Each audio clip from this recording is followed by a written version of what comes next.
안녕하세요. 반갑습니다. 오늘은 제7과 하늘의 시민권에 대한 은혜를 나누기로 하겠습니다. 제가 중학교 때 저희 부모님께서 집을 지을 계획을 세우시는 것을 듣게 되었습니다. 그래서 그때부터 매일 종이에다가 제 방을 어떤 모양으로 어떻게 꾸밀까, 어떤 색깔로 할까, 또 어떤 가구를 들여놓을까 생각하면서 정말 기쁘고 즐거운 마음으로 고민 아닌 고민을 하였던 생각이 납니다. 미국에 오기 때문에 그 꿈은 실현이 되지 않았지만요.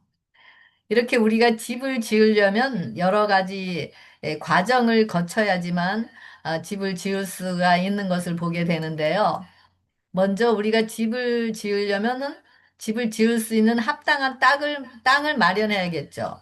그 다음 또 건축자를 섭외해야 되고, 그리고 그 건축자와 어떤 디자인의 집을 지을 것인지, 또 내부는 어떤 색깔, 어떤 모양으로, 어떤 크기로 할 것인지 등등의 의논을 한 후에 그 의논한 대로 도면을 그려서 서로 그 도면을 보고 동의가 이루어지면은 계약을 하게 됩니다. 계약을 한 후 돈이 다 지불되면 그때부터 건축자를 신뢰하고 맡기면서 우리는 그 즐거운 마음으로 그 이미 완성될 집을 생각하면서 어, 기쁨과 행복 속에서 소망 가운데서 어, 그 삶을 누리게 될 것입니다. 이것이 바로 천국의 삶을 누리는 이 땅에 사는 시민들의 삶이 아닌가라는 생각이 듭니다. 이와 같이 영적인 성전의 건축도 마찬가지인 것을 보게 되는데요. 하나님께서는 미리 어떻게 우리 안에 자신이 거할 성소를 짓는지에 대한 그런 설계도와 크기와 모양과 모든 재료와 기구에 대한 모든 도면을 다 작성을 하셨습니다. 그것이 바로 성소를 짓는 그 사이즈며 모든 것에 드러나고요. 그리고 바로 이것이 성경 말씀인 율법인 것을 알 수가 있습니다.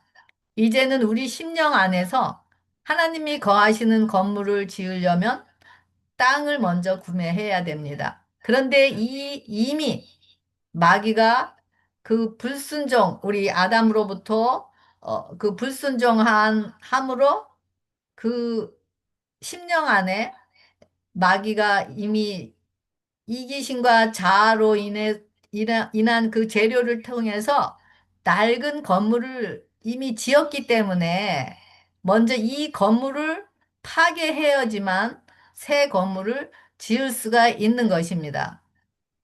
하나님께서는 우리의 자유의지를 존중하여 주시기 때문에 우리의 동의 없이는 결코 우리 심령 안에 낡은 옛 성전을 스스로 파괴하지 않으십니다. 그분이 능력이 없어서가 아니라 우리에게 가장 사랑하시는 그 증표로 주신 것이 자유의지이기 때문에 우리에게 맡기신 것입니다. 그런데 우리는 우리 심령의 땅에 내 이기심과 자아로서 건설된 그 옛 성전이 우리에게 안일과 편안함을 주고 또 그것이 습관으로 형성이 되어 있기 때문에 이런 안일과 편안함에서 벗어나는 것이 우리는 고통과 환란이라고 생각을 합니다. 그러면서 곧 무너질 위기에 있는 그 성전의 건만을 아름답고 거창하고 멋있는 모습으로 계속 꾸미고 또 수리해 나가면서 그 비싼 재료들을 장식하는 것이 바로 우리 인생의 목표로 삼고 살아가는 우리의 모습임을 볼 수가 있습니다. 그러면서 우리 자신이 쌓아온 학벌이나 지식이나 재물들을 그것을 통해서 드러내면서 어, 말은 안 하지만 나를 보라. 나의 생각이 최고다. 나의 계획이 최고야. 라고 말과 행동을 통해서 자녀들이나 또는 배우자나 또 만나는 사람들에게 또 자기와 같지 않은 자들에게 정죄하고 비난하면서 자신이 마치 삶의 모본이 되는 양 드러내는 것이 바로 우리들의 모습이 아닌가 생각이 됩니다. 그래서 이런 자기 도취에 빠져서 생명 없이 상한 갈대와 꺼져가는 심지어 같이 살아가는 인생들이 바로 당할 그 심판 때에 우리가 맞을 그 매에 맞아서 죽을 운명에 처한 우리의 심판의 자리에 하나님께서 직접 예수님에게 매를 대셔서 그 몸을 파괴하셨습니다. 그리고 예수님으로부터 흘러나온 그 물과 피의 재료들인 그 자아 희생의 것들을 사용하셔서 우리 안에 새로운 생명이 거할 새 성전을 짓는 재료로 주셨습니다. 그런데도 우리는 자신을 보존하기 위해서 옛 성전이 계속 무너지면은 다시 고쳐서 짓고 또 무너지면 다시 고치고 하면서 계속 낡아 곧 무너질 건물에 돈과 헌신과 시간을 다 소비하면서 나올 수 없는 그 생명의 집, 아름다운 생명의 집을 만들고 평강의 집을 만들고 행복의 집을 만들려고 하면서 수고하고 무거운 짐을 지고 열심히 성령을 이용하고 또 그러면서 의를 만들려고 하는 우리 자신의 모습을 보게 됩니다. 이것을 깨닫게 하시는 것이 얼마나 은혜인지 모릅니다.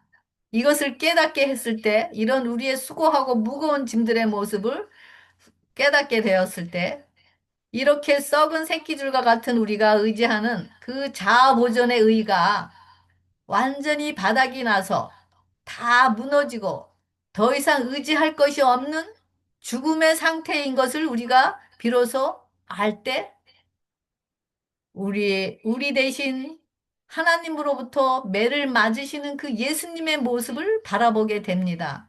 그러면서 십자가에서 부르짖으시는 그 예수님의 음성, 너 없이는 못 살아.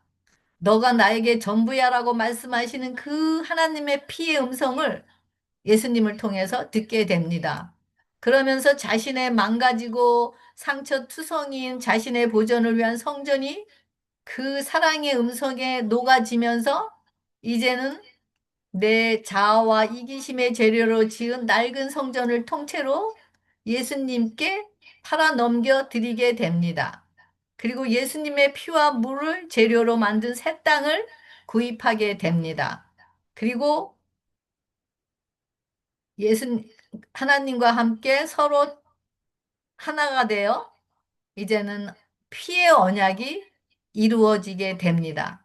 이것이 바로 칭의이고 하늘 시민이 된 것이라고 이야기할 수가 있습니다. 이제부터는 우리 안에 건축자이신 예수님께서 성령으로 자신을 계시하여 주시면서 순종하는 우리들을 통해서 자신을 맡기는 만큼씩 하늘의 기름 부음의 권능을 드러내시면서 하늘의 형상의 모양대로 하늘의 맨션을 건축을 완성하여 가시게 됩니다.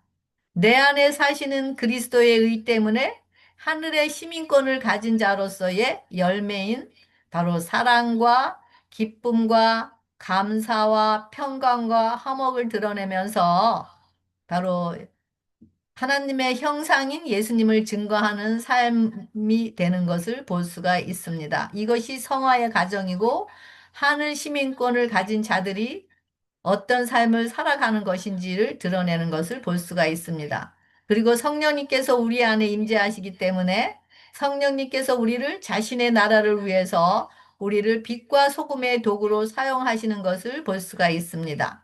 하늘의 시민권은 내 죄를 팔아 의를 사는 언약의 관계를 통해서만 지금 이 땅에서 이루어져야만 하는 것입니다. 이 땅에서 재창조된 자들 안에서 사시는 성령님의 임재를 통해서 영으로서 생각과 감정과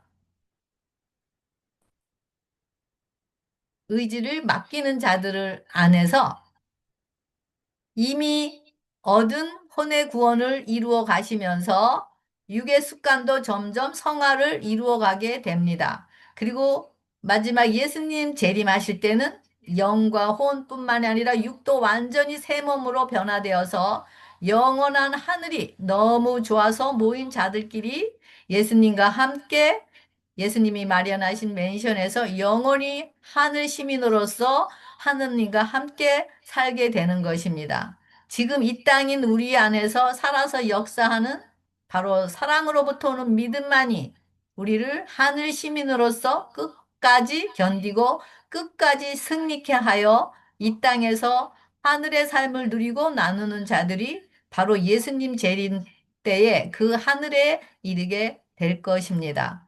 그 능력은 우리의 힘으로도 되지 아니하고 능으로도 되지 아니하고 오직 우리 안에 임재하시는 성령의 능력으로서만 가능한 것임을 알 수가 있습니다. 오늘 물과 피로 만들어 주시는 그 속죄의 공로를 의지하시면서 매일 우리 심령에 자신의 사랑의 호흡을 불어넣으시는 것을 받아 감당하면서 하늘의 시민의 삶인 평강과 기쁨을 통해서 어떤 환경이라도 어떤 상황이라도 이기고 승리하시면서 그 예수님, 승리케 하시는 그 예수님을 만나는 오늘 교과 공부 시간이 되길 바라면서 우리 국가 공부를 시작하도록 하겠습니다. 네, 7과 하늘 시민권. 기억절은 아무것도 염려하지 말고 다만 모든 일에 기도와 간구로 너희 구할 것을 감사함으로 하나님께 아뢰라. 바로 이 빌립보서 4장 6절이 이런 상태가 하늘 시민권을 가진 자들이 누리는 기도라고 생각이 됩니다. 네, 제목 하늘 시민권에 있고요. 그 다음에 일요일 본보기인데요. 어, 여기 빌립보서 3장 17절에 너희는 함께 나를 본받으라. 그리고 너희가 우리를 본받은 것처럼 그와 같이 행하는 자들을 눈여겨보라. 그러면서 18절에 내가 여러 번 너희에게 말하였거니와 이제도 눈물을 흘리며 말하노니 여러 사람들이 그리스도의 십자가의 원수로 행하느니라 라고 되어 있습니다. 여기 본받으라는 말은 바로 태어나다. 새롭게 태어나다, 거듭나다, 그 다음에 열매를 맺다라는 의미인데요.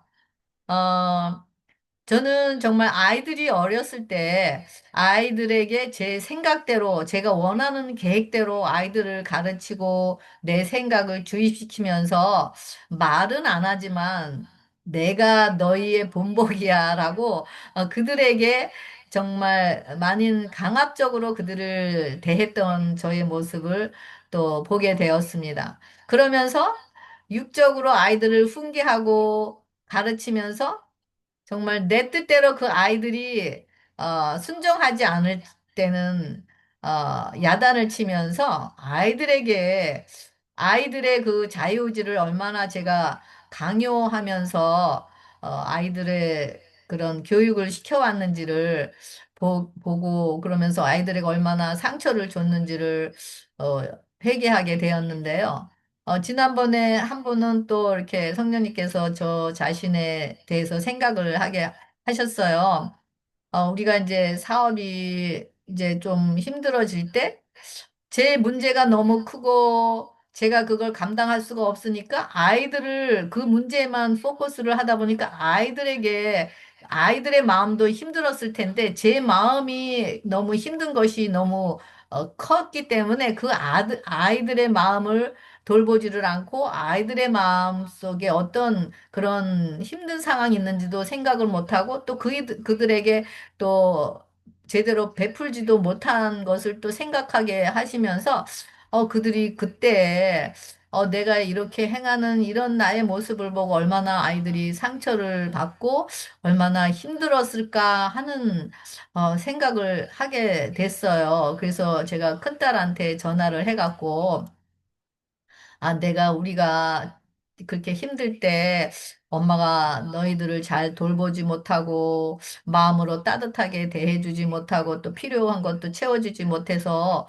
그때 너가 마음이 얼마나 힘들었을 거라고 생각하니까 엄마 마음이 많이 아팠다. 이제 그렇게 얘기를 하니까 우리 큰딸이 엄마 그거 이미 지나간 건데 뭘 생각하느냐고 그냥 지금 그냥 행복하게 엄마 마음 편하게 잘 살면 된다고 그렇게 이제 얘기를 해요. 그러면서 여러 가지 이제 마음을 나누면서 서로 우리 딸도 거기서 치유를 받고 저도 또 마음의 성령님을 통해서 치유받는 시간을 갖게 되었었습니다. 그래서 이런 식으로 그래서 바울이 이렇게 우리는 이렇게 육적인 혈과 육의 우리 자신들을 본받으라고 이제 하는데 이 바울은 뭐라 그러죠? 바울도 나를 본받으라 그래요. 바울은. 근데 이 바울이 나를 본받으라고 하는 것은 이런 우리와 같이 그런 육적인 그런 혈과 육에 대해서 나온 것이 아님을 여기서는 알 수가 있습니다. 바울이 부패하고 부독적이며 또 악한 자들을 접했을 때 바울은 그들을 자신과 의견이 다른 자들에게 바울은 자신의 원수라고 부르지 않고 그들을 그리스도의 십자가의 원수라고 이야기했습니다. 그러면서 그들에게 그런 그런 자들을 바라보면서 그런 눈물을 흘렸다고 하였습니다. 그리고 바울은 자신을 본받으라고 자신 있게 또 말을 하였었습니다. 바울이 이렇게 어, 고린도 교인들에게 했던 것과 같이 빌립보 교인들이 따라야 할 모델로서 자신을 제시하고 있는 바울의 모습을 보게 됩니다. 바울의 이와 같은 겉면은 정말 자신을 자랑하는 우월감에서 나온 것이 아니라 바울은 자신은 죽고 없고 바울 안에 사시는 부활의 권능으로 은혜의 하나님 나라의 시민으로 살아가기 때문에 그 은혜 때문에 그 은혜가 너무 커서 그런 자신의 그런 모습들을 통해서 다른 자들에게도 그 은혜를 나눠주고 싶어 하는 그 바울의 그런 자비와 긍휼의 마음을 여기서 볼 수가 있습니다. 여기 보면은 예수님의 눈물 그러면서 예수님께서 요한복음 1장 33절에는 그 유대인들이 이게 나사로를 통해서 그 유대인들이 우는 것을 보고 심령의 통분이 여기시고 민망히 여기사 가라사대 어디 두었느냐 가로되 주여 와서 보시옵소서라고 하시면서 눈물을 흘렸고요. 또 누가복음 19장 41절에는 예루살렘 성이 그것을 바라보시면서 우셨다고 하셨습니다. 예수님께서는 자신의 물과 피를 예수님의 예루살렘의 성을 구원하시기 위해서 하나도 남기지 않고 다 소비하셨습니다. 그래서 그들이 그 사랑을 통해서 회개하고 돌아오기를 간절히 원하지만 그들은 그 성령의 음성을 거절하면서 죄악 가운데서 멸망으로 운명 지어진 그 도성을 보시고 우셨다고 하셨습니다. 이럴 때 그 운명 지어진 그 사람들을 바라보면서 예루살렘 성을 바라보면서 예수님의 마음은 너무나 슬펐고 또 예수님의 가슴은 애이는 듯 하였다고 하였습니다. 왜냐하면 그 영혼 하나하나가 그분의 눈에는 자신의 생명의 값으로 산 귀중한 자들이었기 때문입니다. 그들은 평화의 길을 알지 못하여서 또 평화의 길을 안다 해도 눈이 가려져서 그 영혼들을 향한 그 예수님의 애타는 사랑의 마음을 보지 못하기 때문에 그들이 이런 예수님을 십자가의 원수로 행하는 자들을 바로 바라보는 그 마음이 바로 바울의 마음 안에 사시기 때문에 바울도 땅의 것을 생각하며 육체를 위하여 심는 자들을 위해 예수님과 같은 심정으로 그들을 위해 눈물을 흘렸는 것을 볼 수가 있습니다. 또 그들이 오히려 그런 것을 받아들이지 않고 오히려 그들을 죽이려고 핍박하고 하는 그런 자들을 향해서 눈물 흘리시는 바로 그 예수님의 마음이 바로 바울을 통해서 이런 과정을 통해서 볼 수가 있는 것 같아요. 그리고 나사로도 마찬가지고 나사로를 위해서는 울지 않았다고 했습니다. 왜냐하면 나사로는 곧 할 것이기 때문에. 하지만은 지금 유대인들이 울고 있는 것, 곧 예수님을 잡아 죽일 것을 의논하면서 그 나사로를 죽일 것을 아시는 예수님께서 그들이 돌아오고 회개하지 않고 죽음의 길로 가는 그들을 보시면서 눈물을 흘리셨다라고 이야기하고 있습니다. 바로 이런 영혼들을 위한 그 사랑의 마음이 바로 바울의 마음이었던 것을 볼 수가 있습니다. 본보기 근원은 십자가의 사랑의 기초 그랬는데요. 여기 그리스도의 품성은 어, 완전한 우리의 본복이다 그랬어요. 회개와 믿음, 하나님께 대한 의지의 굴복과 애정의 헌신 그랬기도 했고 또 다니엘은 그들의 동기가 하나님 보시기에 의롭게 되었을 때 어떻게 될 수 있는지를 보여주는 본보기가 되었다. 그러니까 본보기가 되는 것은 바로 그리스도의 품성인데 회개와 믿음 또 의지를 굴복해 하는 그런 헌신을 통해서고 또 우리가 그런 과정을 통해서 의롭게 되었을 때 이것이 바로 본보기의 근원이라고 이야기하고 있습니다. 제가 아무리 자녀들과 배우자들에게 내 것을 강요하고 그들의 양심을 억압하면서 그들을 굴복시켜서 내 뜻을 그들을 통해서 이루어지게 했다 하더라도 이런 모습은 그들에게 본보기로 드러내는 것이 아님을 알 수가 있습니다. 왜냐하면 내 것인 혈과 육의 것에서 말과 행동이 나왔기 때문입니다. 그래서 그들이 비록 순종해서 내 마음의 만족을 얻었다 하더라도 오직 오히려 그들에게는 상처를 남겼기 때문에 또 그들에게 그들을 또 억지로 복종케 하는 그런 억압을 사용한 것이었기 때문인 것을 알 수가 있습니다. 그래서 진정으로 완전한 모범은 자아가 죽어서 영으로 재창조되어서 영에 의해서 우리가 나오는 그런 말과 행동만이 하늘 분위기를 자아내고 바로 이런 하늘 분위기 속에서 나오는 기쁨과 평강을 나누게 될 때, 바로 상대방도 그 요청이 사랑에서 나오는 것을 알 것입니다. 그렇기 때문에 이런 사랑에서 나오는 것이기 때문에 순종케 하는 역사를 보게 되고 이것이 바로 서로에게 상처를 주지 않고 상처를 받지 않는 그런 순종의 의를 나타내는 과정임을 볼 수가 있습니다. 예수님은 인간으로 이 땅에 계실 때 하나님에 대한 온전한 순종과 사랑, 성령의 능력으로 죄를 이기시고 이기셨기 때문에 우리도 육과 자아를 십자가에 못 박을 때 성령으로 죄를 이기고 환경을 이기면서 우리 안에 예수님을 보아라라고 우리 안에 사시는 예수님이시니까 우리 안에 예수님을 보아라라고 우리도 바울과 같이 얘기할 수가 있게 될 것이라고 생각이 됩니다. 네, 여기 에베소서 2장 11절에 보면은 너희는 그때 육체로 이방인이요 손으로 육체에 행하는 할례당이라고 했고요. 그리고 할례당이라 칭하는 자들에게 무할례당이라 칭함을 받으리라. 무할례당이라고 칭함을 받으리라.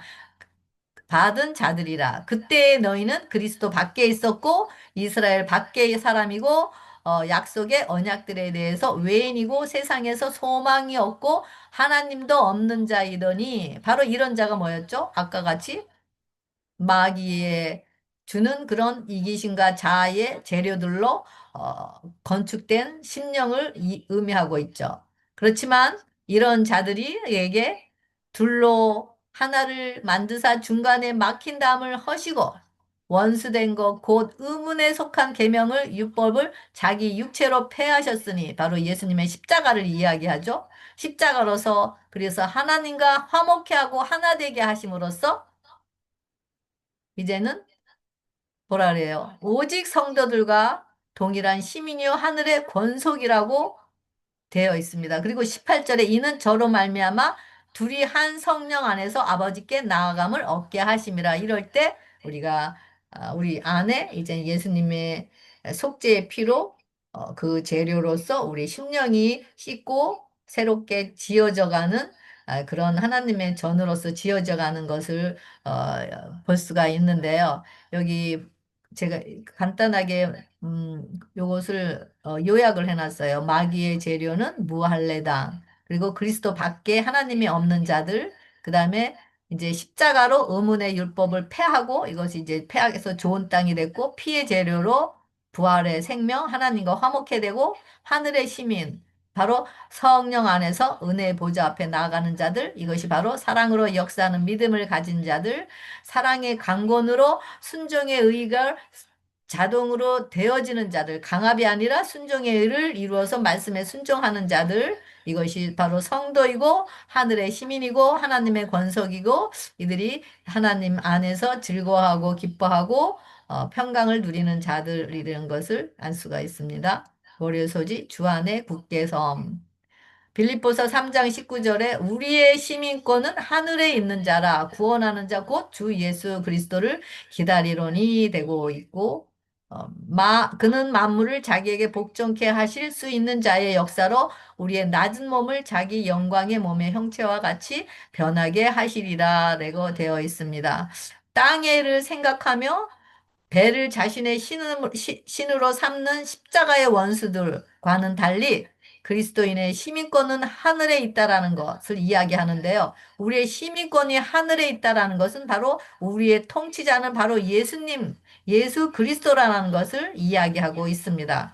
이렇게 바울은 병들고 쇠퇴하며 죽을 수밖에 없는 우리의 낮은 몸이 바로 그리스도의 영광스러운 부활의 몸과 같이 변화될 것을 이야기하고 있습니다. 나중에 정말 예수님이 재림하실 때 우리의 몸까지도 지금은 아직은 아니지만은 나중에는 우리의 몸도 호련히 예수님의 모양과 같이 변화되어서 정말 이제 완전한 자로서 설 수 있다라는 거. 그것이 주 안에 굳게 서라. 그래서 하늘의 시민권을 가진 자들에게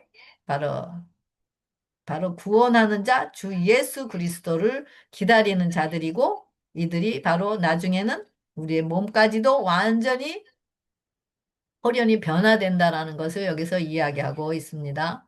하늘 시민권은 영혼 몸, 완전함, 죽음 이긴 자들, 여기 보면은, 그리고 고린도 전서 15장 50절에 혈과 육은 하나님 나라를 유업으로 받을 수 없고 또한 썩은 것은 썩지 아니한 것을 유업으로 받지 못하느니라 그랬어요.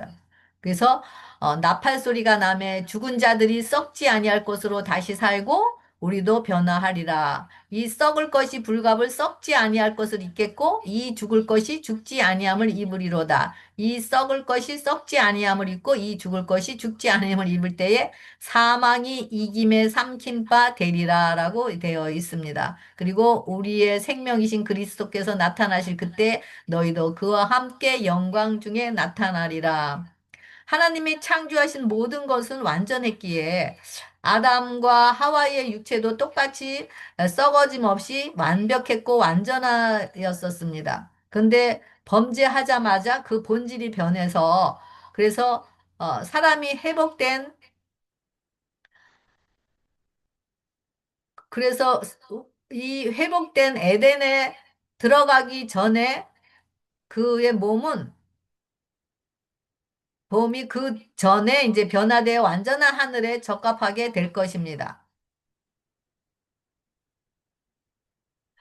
바울은 사람의 현재 육체가 하나님의 나라에 들어가기에 부적합하다라는 것을 이야기하면서 우리의 새로운 몸도 우리의 영화로운 부활의 몸처럼 변화될 것이라고 이야기하고 있습니다.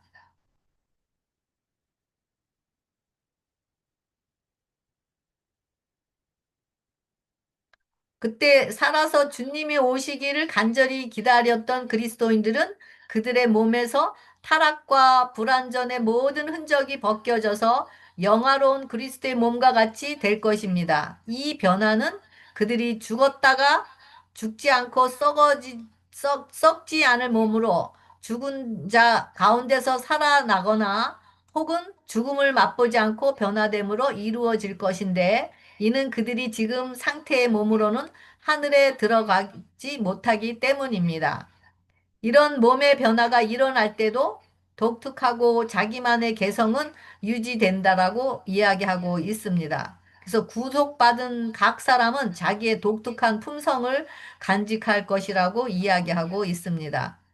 이런 불멸의 선물은 예수 그리스도를 통해 하나님의 구원의 선물을 받아들이는 자만이 바로 예수님께서 우리 안에 거하시는 자들만이 우리의 생명이신 그리스도께서 나타나실 그때에 우리도 함께 예수님과 동일한 생명이로서 일어나서 우리도 어, 죽음을 이긴 자들로서 완전히 새로운 몸과 그 곧 영광의 몸으로 우리가 부활의 몸으로 일어날 것이라고 여기서 이야기하고 있습니다.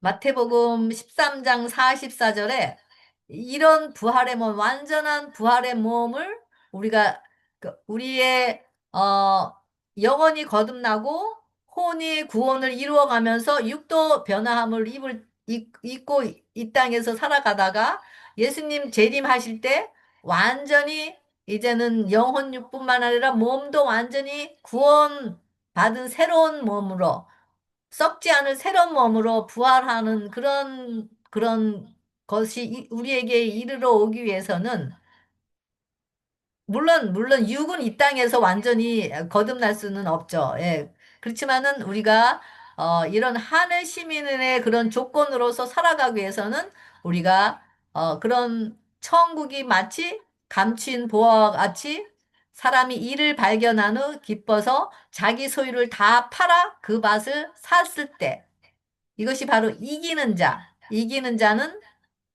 바로 하나님의 내 하나님 성전의 기둥이 되게 하리니 그가 결코 다시 나가지 아니하리니 내가 하나님의 이름과 하나님의 성전 곧 하늘에서 내 하나님께로부터 내려오는 새 예루살렘의 이름과 나의 새 이름을 그 위에 기록하리라. 바로 우리 이름이 아닌 예수님의 이름이 우리 안에 새겨진 자들, 예수님이 우리 안에 산 자들은 우리의 성전이 예수님의 피의 속죄로 건설된 자들 안에는 바로 새 예루살렘의 이름과 예수님의 이름이 그 안에 새겨졌다라는 걸. 이들은 바로 이 땅에서 살아가면서 예수님의 피로서 이기고 승리하는 자들 위에 새겨지겠다라고 이야기하고 있습니다. 바로 이런 자들은 어린 양이 어디로 따라가는 자들이라고 이야기하고 있습니다. 그래서 하늘 시민의 조건은 주 안에서 굳게 선 자들이 어떤 자들이도 바로 십자가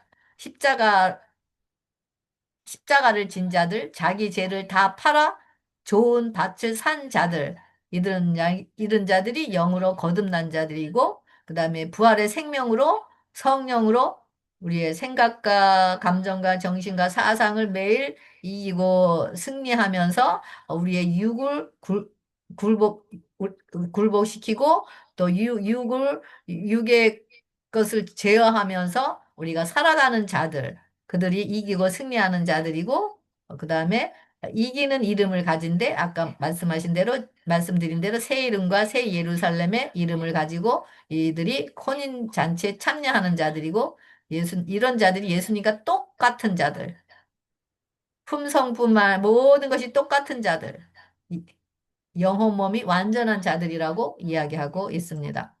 그래서 우리의 시민권은 은혜의 천국, 그 다음에 영광의 왕국, 하늘의 은혜의 천국이 이 땅에서 이루어지던 자들만이 영광의 왕국에 갈 수가 있고, 그래서 지금 이 땅에서 잠을 자기 전에 우리의 이 땅에서 죽음을 맞이하기 전에 바로 이 은혜의 왕국이 우리 심령 안에 이루어져야지만 그 영광의 왕국에 우리가 이르를 수가 있다라고 이야기하고 있습니다. 우리 여기 지난번에도 말씀드렸지만 그 열 처녀의 비유에서 그 5명의 그런 미련한 처녀들은 그 위선자들이 아니었습니다. 그들은 정말 어, 기름도 갖고 있고 열심히 헌신도 많이 하고 봉사도 많이 하고 말씀도 가리키고 저 부족한 것이 없는 자들이었습니다. 그런데 그들은 성령의 역사에 자신들을 굴복하지 않았다라는 것을 알 수가 있습니다. 그래서 그런 점에서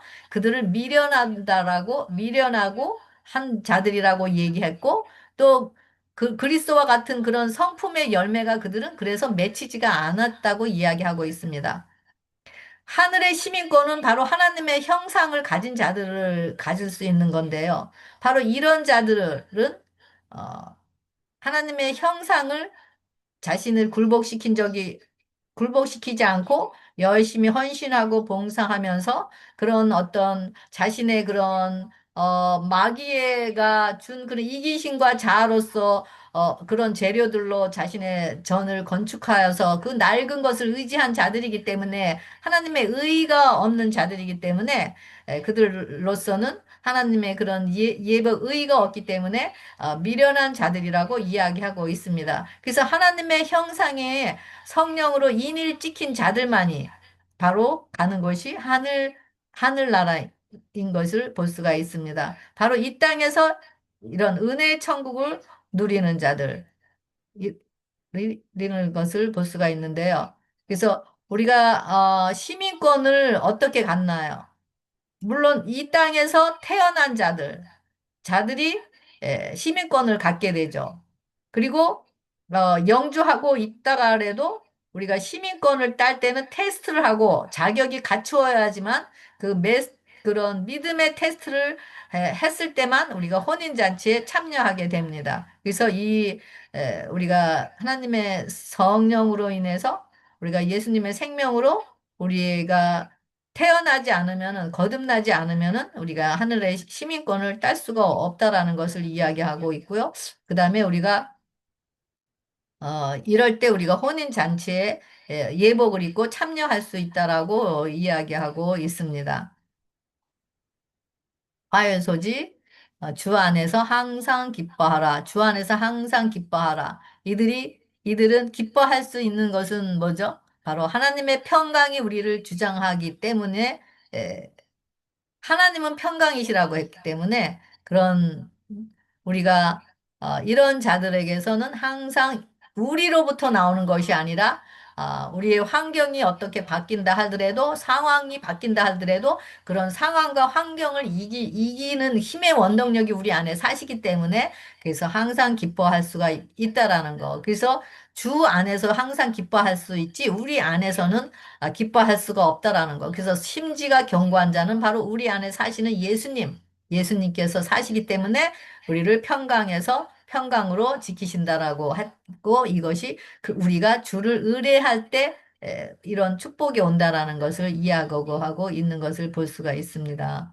그래서 이 하나님의 뜻에 온전히 순복할 때만이 우리의 평온함의 축복이 우리에게 이르러 오는 것을 볼 수가 있습니다.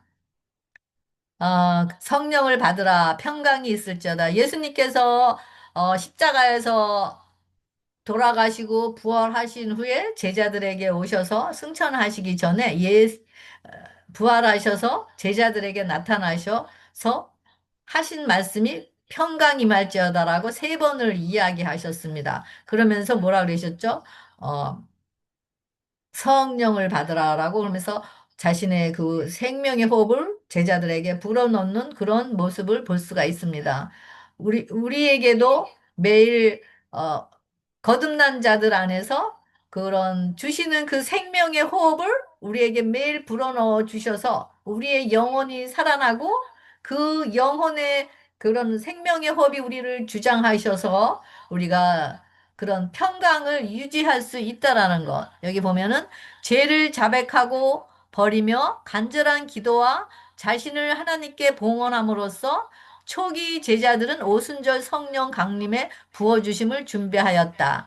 동일한 일이 지금 행해져야 한다. 일을 시작하신 분은 하나님이시며 그분은 그 일을 마치시고 사람을 예수 그리스도 안에서 완전하게 하실 것이다라고 되어 있습니다. 그리고 그리스도의 승천은 그의 제자들이 약속된 축복을 받게 되리라는 신호였다. 사업을 시작하기 전에 그들은 이것을 기다려야 하였다. 하늘 문으로 들어가신 그리스도는 천사들의 경배를 받으시며 보좌에 오르셨다. 이 예식이 마쳐지자마자 성령은 풍성하게 제자들에게 쏟아져 내렸다. 이것이 바로 성령 받으라 하시면서 오순절 성령 강림은 구주의 취임식이 끝났다는 하루의 통고였다. 그분은 당신의 약속에 따라 하늘로부터 성령을 그의 제자들에게 보내셨는데 이것은 왕으로서 하늘과 땅의 모든 권세를 받은 분이요. 따라서 그의 백성을 위해 기름 부음을 받은 분이시라는 증거였다. 예수님께서 이런 과정을 거쳐서 왕위에 즉위하셨기 때문에 이 모든 하늘의 권세, 땅의 권세를 우리에게 주셨고 믿는 자들 안에서 주셨고 믿는 자들 안에서 성령의 기름 부음의 권능을 통해서 그것을 또 나누고 그러면서 또 하나님의 나라를 확장시키게 하시는 그 하나님의 의도를 볼 수가 있습니다. 그래서 이 평강은 바로 성령으로부터 오는 선물임을 알 수가 있습니다. 그래서 여기 보면은 점도 없고 흠도 없이 평강 가운데서 나타나기를. 그러니까 평강은 점도 없고 흠도 없는 그거 평강 안에서 성령 안에서 그리스도의 임재 안에서 하나님의 거하시는 처소. 제가 자꾸 강조하는 것이 하나님의 안에서의 그런 모든 것이 이루어지려면은 죄로부터의 시작이 되고 죄를 회개하고 그다음에 성령을 통해서 우리가 아니, 부활의 생명을 통해서, 부활의 생명으로 그러면서 성령님께서 임재하시는 그것을 제가 계속 똑같은 말씀을 계속 반복을 하는데요. 왜냐하면 이것들이 다 우리로부터 나오는 것이 아니기 때문에요. 근원이 하나님의 으로부터 나오기 때문에 그 성령의 권능이 하나님으로부터 나오는 것이기 때문에 그 성령을 우리가 받아야지만 물론 겉으로도 이 성령이 역사는 하지만 성령님께서 근본적으로 우리 안에 임재하셔야지만 우리로부터 이런 하나님께서 주신 엄청난 풍요로움의 축복을 우리가 누릴 수 있기 때문에 그리고 하나님이 어떤 분인지 우리 안에 사시는 예수님이 어떤 분인지를 온전하게 드러낼 수가 있기 때문에 바로 그 예수님을 드러내시는 분이 성령이시기 때문에 제가 자꾸 이렇게 강조하는 것을 또 알 수가 있습니다. 평강을 주시는 분은 바로 하나님이시고 그것이 선물이라는 거. 그래서 시편 29장 11절에 보면은 하나님 여호와께서 자기 백성에게 힘을 주시며 하며 평강의 복을 주시리로다. 평강을 주신다고 그랬죠, 여호와께서. 그리고 이사야 9장 6절에도 우리에게 주신 바 되었는데 그 어깨에는 정사를 메었고 그의 이름은 기묘자라 묘사라 전능하신 하나님이라 영존하시는 아버지라 평강의 왕이시라. 평강의 왕 이것을 주셨다 그랬어요. 또 요한복음에도 보면 나의 평안을 너에게 주노라. 그래서 이 평안을 주는 분이 주체가 하나님이시라고 이야기하고 있습니다. 그래서 이 평강은 바로 믿음으로 말미암아 의롭다 하심을 받은 사람들 그리고 하나님을 절대적으로 신뢰하며 그 우리 내적으로 영혼의 내적으로 하나님을 모신 자들이 안에서 그 예수님의 평강을 드러내는 것으로부터 오는 것임을 알 수가 있습니다. 그래서 이것은 어떤 행위적인 것이 아니라 내가 만들려고 할 수도 없는 것이고 또 우리의 보통 평강은 어떻게 이야기하죠? 환경이 잘 되고 내가 원하는 게 잘 되고 다른 사람들이 나를 받아라 하면은 받아를 안 하면 아, 평강하다. 그래서 그 평강을 나로부터 오는 것으로 환경으로부터 오는 것으로 생각을 해요. 그런데 이제 조금만 환경이 변화돼서 나를 힘들게 하고 또 뭐 원하는 일들이 안 되면은 또 평강이 금방 깨져요. 이것은 하나님의 평강은 이렇지가 않다라고 하나님께서 이야기하고 계시죠. 그래서 여기 보면은 우리의 평화를 파괴한 것은 바로 우리의 죄다 그랬어요. 자가 정복되지 않을 때 우리는 힘을 얻을 수 없다. 주 안에서 기뻐하라. 그분 안에서 쉬라라고 되어 있는데요. 그래서 평강은 하나님 안에 평강, 하나님이 우리 안에 쉬실 때 이것이 바로 평강이고 이것이 쉼을 얻는 것. 이것이 바로 우리가 안식일에 하나님을 만나고 경배하는 그 주된 원인이 우리 안에 이런 평강의 안식, 바로 쉼이 있다라는 것. 바로 쉼이 있다라는 것은 우리가 재창조되었다라는 것. 우리 죄에서 해방이 되고 자유케 되고 그리고 그렇기 때문에 쉼을 누린다라는 것. 우리만 쉴 뿐 아니라 그 하나님께서도 우리를 다 창조하셨기 때문에 그때 하나님도 쉬시고 우리도 쉴 수 있는 하나님과 하나됨. 이런 쉼을 이야기하고 있습니다. 그래서 우리의 예배가 정말 쉼에서 드리는 예배인가? 아니면 여전히 우리 마음은 걱정, 근심으로 가득한데 우리 입술로만 가서 예배드리고 오는 그런 쉼인가를 여기서 볼 수가 있네요. 우리는 모든 병든 상상력을 가지고 있다라고 하였습니다. 하나님께서 그렇게 말씀하셨어요. 그런데 우리는 아니다라고 그래요. 나는 건강하다라고 생각해요.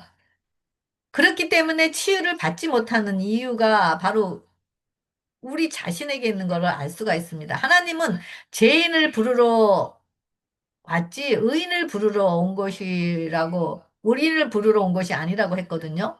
근데 교회에서 치유가 필요해서 교회에서 많은 영혼들이 찾아오지만은 모두가 보기에 저 자신부터 의인이고 죄가 없는 자들이기 때라고 생각을 하기 때문에 교회에 와서 많은 상처받고 교회를 떠나는 경우를 많이 보게 됩니다. 그래서 또 이런 자들이 또 교회에서 평강을 찾기 위해서 또 여기저기 가보지만 그 평강은 자기에게 이르러 오지 않는 것을 보게 되고 그러면서 평강은 외부로부터 오는 것이 아니라 의가 없는 죄인인 것을 알고 깨닫고 마음을 비울 때 성령님께서 우리 안에 임재하시면 우리 안에 사시는 예수님을 통해서 그 평강이 이르러 오는 그 선물인 것을 우리가 알게 하십니다.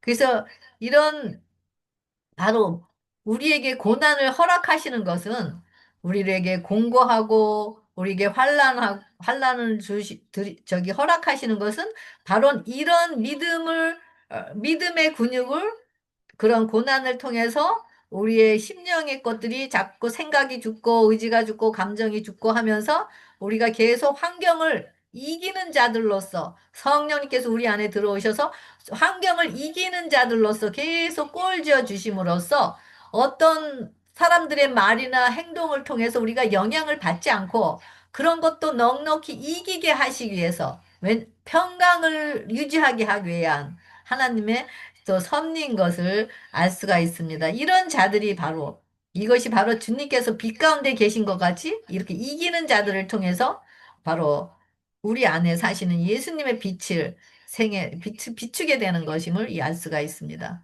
그래서 평강의 근원, 예수님의 능력, 의를 얻었기 때문에 믿음의 기도. 아까 똑같이 그 말씀이 있네요. 그래서 이런 하나님의 자녀들은 삶의 험난하고 무거운 파도 소리 또 뚫고 어떤 환경이라도 어떤 상황에서라도 하나님의 그런 부드럽고 우리를 향한 그런 위로의 말씀, 우리를 평강으로 이끄시는 그 하나님의 말씀, 우리 심령 가운데 아무리 폭풍의 그런 미움과 시기와 질투가 그냥 몰아쳐서 평강이 없는 우리들이라도 우리 자신의 모습을 알고 하나님께 그것을 내려놓고 하나님께 맡깁니다라고 하나님의 평강을 달라고 기도했을 때 하나님께서는 우리를 평강으로 이끄시고 소원의 항구로 이끄셔서 우리의 마음에 평강을 주시는 것을 볼 수가 있습니다. 나의 평안을 너희에게 주노라. 너희는 마음의 근심도 말고 두려워하지도 말라라고 우리에게 말씀하시는 그 성령의 음성을 듣게 될 것입니다. 수요일 이런 것들을 생각하라. 완전한 순종에 완전한 힘이 있다. 이것도 아까 이제 같이 나눴는데요. 우리 보호하심의 영혼을 맡기고 예수님께서 당신 자신의 임재로서 그들을 기쁘게 하실 때에 세상에 아무것도 그들을 슬프게 하지 못한다. 완전한 순종에는 완전한 심이 있다. 자신을 맡긴다면 하나님께서 당신의 영광이 될 생애와 품성의 본을 만들어 주실 것이다. 이런 맡기는 것도 물론 우리의 선택에 의해서 주어지지만은 우리가 어떤 존재인지를 알고 또 하나님의 그런 무한하신 그 사랑의 능력이 우리에게 마음의 심령을 울릴 때 우리가 그 하나님을 신뢰하기 때문에 맡겨지게 되는 것이죠. 완전한 순종, 완전한 심, 하나님의 품성. 그래서 하나님께서는 이렇게 쉼이 없는 자들, 평강이 없는 자들, 기쁨이 없는 자들, 우리 자아가 살아있는 자들에게 수고하고 무거운 짐진 자들아 다 내게로 오라 내가 쉬게 하리라 라고 이야기하고 있습니다. 이 쉼의 주인이신 예수님께 우리가 반응하여 예수님께로 나아가서 우리 쉼이 없는 우리의 마음, 우리의 자아를 맡길 때 우리는 그 쉼의 주인과 연합하여 우리는 참 쉼을 누리게 될 것입니다. 하늘의 시민권은 바울의 정신적인 덕목 이렇게 얘기했는데요. 예, 그것이 바로 예수님 안의 품성, 평강, 내면적인 것. 똑같은 말들이 계속 이어지는 것을 볼 수가 있습니다. 여기 보면은 사도행전 11장 14절 생명을 얻는 회개 그 똑같은 회개를 통해서만이 우리가 이런 쉼을 누릴 수가 있다라고 이야기하고 있습니다. 목연소지 자족의 비결. 어, 바울은 만족하고 행복한 삶을 위한 비결을 여기 이야기하고 있는데요. 내가 주 안에서 크게 기뻐함은 너희가 나를 생각하는 것이 이제 다시 싹이 남이니 너희가 또한 이를 위하여 생각은 하였으나 기회가 없었느니라. 내가 궁핍함으로 말하는 것이 아니라 어떠한 형편에 있든지 나는 자족하기를 배웠노라. 나는 비천에 처할 줄도 알고 풍부에 처할 줄도 알아. 모든 일, 곧 배부름과 배고픔과 풍부와 궁핍에 처할 줄 아는 일체의 비결을 배웠노라. 라고 이야기하고 있습니다. 이 비결을 바로 우리를 통해서 하나님께서 고난을 허락하셔서 우리 자신의 그런 비천한 상황을 통해서 정말 나와 같지 않은 영혼들의 삶이 어떤지를 또 경험케 하시면서 그들을 또 같은 마음으로 위로하게 하시고자 하시는 큰 하나님의 마음이 있는 것을 보게 됩니다. 저로 여러 가지 많은 경험으로 이제 하나님께서 이끄셨는데요. 정말 어떤 때는 너무 정말 아무것도 없어서 정말 교회도 못 간 적이 있었어요. 그랬을 때 집에서 남편과 함께 기도를 하면서 이게 그 전에는 제가 같이 기도를 하면서 하나님께 기도를 하는 그 내용이 하나님 지금도 이 시간에 우리와 같이 이런 빈곤에 처하여서 어 하나님께 기도하고 울부짖는 영혼들이 있을 것이라고 생각합니다. 그러면서 그들을 찾아가셔서 위로해 달라고 하면서 이제 보는 눈이 사람들의 보는 눈이 이런 나의 빈곤한 상황을 통해서 그들의 바라보는 눈이 다르게 그들을 이제 교회에 안 나오고 어떤 문제가 생겨서 안 나오면 그들을 비난하고 그랬던 그런 마음들이 이제는 다른 눈으로 바라보게 되는 그런 것으로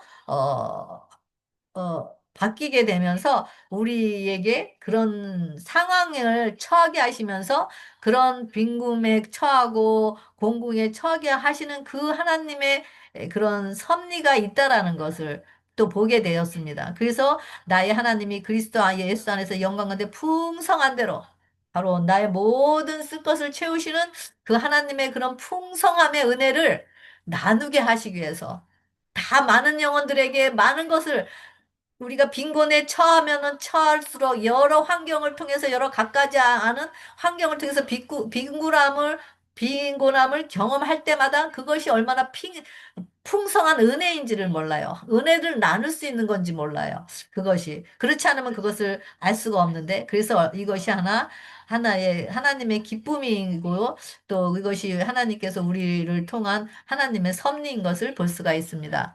예수님을 소유한 자, 하늘의 것들을 다 소유한 자들이라 그러면서 계명을 충실하게 순종하는 자는 조건으로 자녀들에게 귀한 약속을 주셨다. 이거 그래서 다 똑같은 말인데요.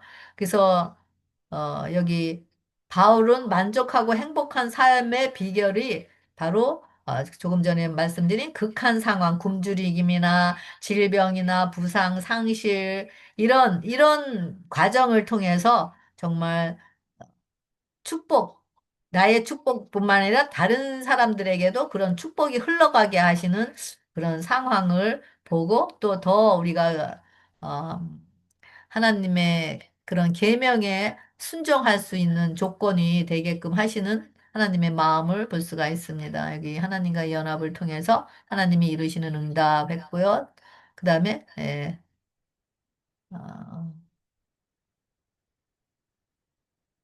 거듭난 치료받지 못한 죄인, 이거는 이제 혈류병 여인에 관한 것인데요. 시간이 많이 흘렀기 때문에 이것은 각자 아, 공부하시면 될 것 같습니다. 예, 이렇게 어,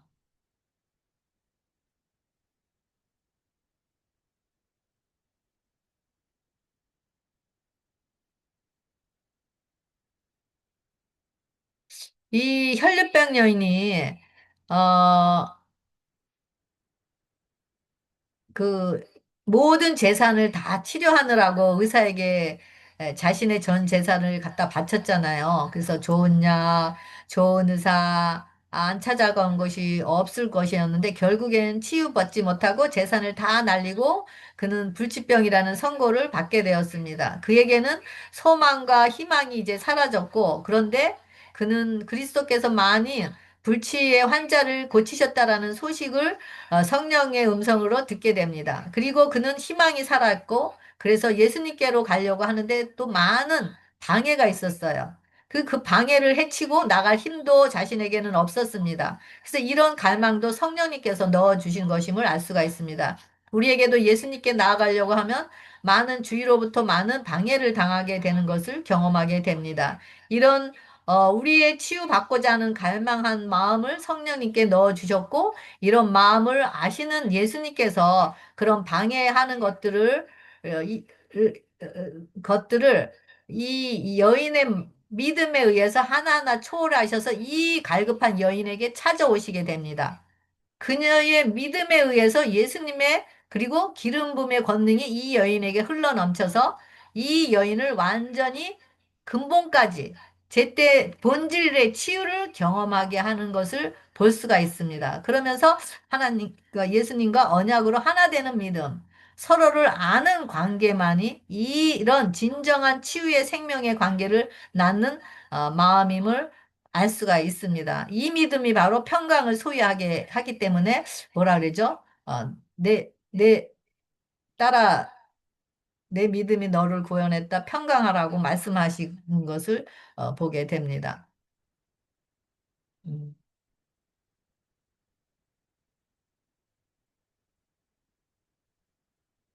이것이 예, 예. 제가 이거를 사용을 해야 되는데요. 이것이 내게 주시는 자 안에서 내가 모든 것을 할 수 있다라는 말씀을 이루는 이런 과정인데요. 제가 나중에 하나하나 보여드리겠습니다.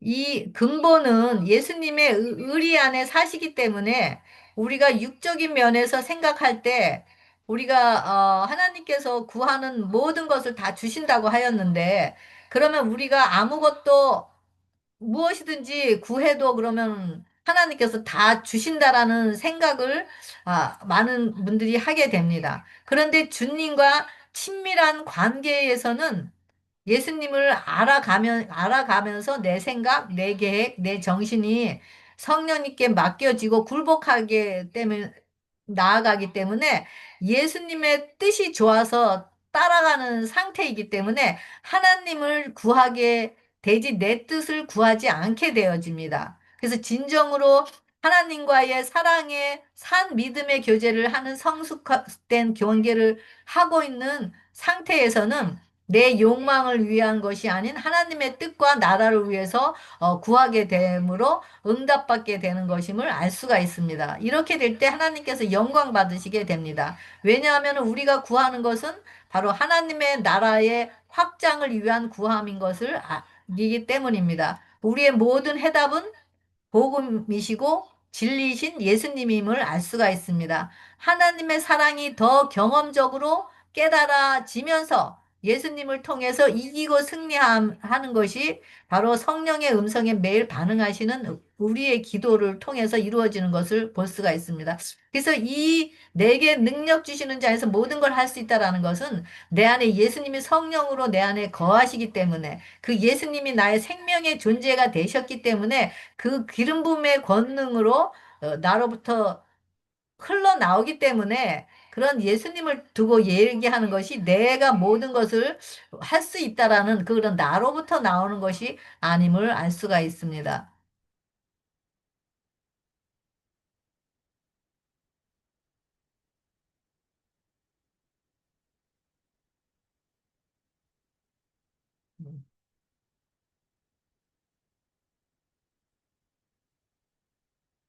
여기 지금 음, 나중에 다시 요거는 하도록 하겠습니다. 예, 죄송하고요.